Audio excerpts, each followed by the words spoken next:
সুন্দরবন লাগোয়া এলাকা আছে সেই সমস্ত মানুষের জন্য আমি আওয়াজ তুলেছিলাম।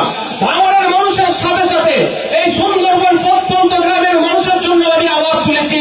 কলকাতায় যদি পিজি হসপিটাল থাকতে পারে, এনআরএস থাকতে পারে, আরজিকর থাকতে পারে, কেন সুন্দরবন এলাকাতে ওই পিজি হসপিটালের মতো বড় হসপিটাল তৈরি হচ্ছে না?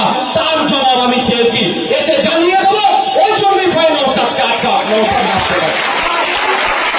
আপনি তো আমাকে ভাই ভোট দেননি, আপনার আমি বিধায়ক নয়, কিন্তু আপনার জন্য বলেছি। বলুন, আপনার এখান থেকে ট্রিটমেন্ট নিতে গেলে কোথায় যেতে হয়?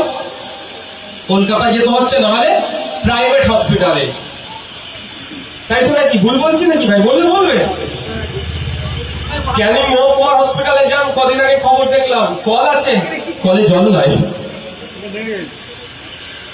আমি আপনাদের জন্য আওয়াজ তুলেছি। আপনাদের জন্য আমি কি বলেছি?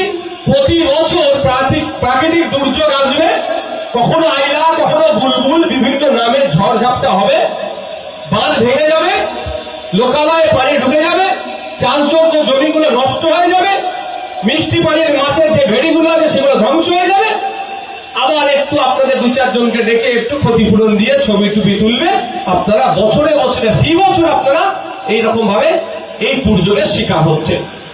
আমি বিধানসভায় প্রস্তাব দিয়েছি যে খেলা মেলা করে কোটি কোটি টাকা অপাত্রে না দান করে প্রতি বছর এই সুন্দরবন এলাকা, অর্থাৎ নদী যেখান থেকে নদী রয়েছে এই বর্ডার এলাকাতে কংক্রিটের বাঁধ নির্মাণ করা হোক। মানে বিজ্ঞানসম্মত ভাবে বাঁধ নির্মাণ করা হোক এবং বিজ্ঞানসম্মত ভাবে রক্ষণাবেক্ষণ করা হোক।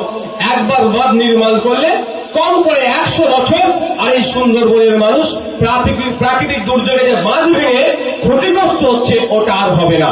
এই দাবি আমি বিধানসভার মধ্যে তুলেছি আপনাদের জন্য। এটা নওশাদ সিদ্দিকী এসে যদি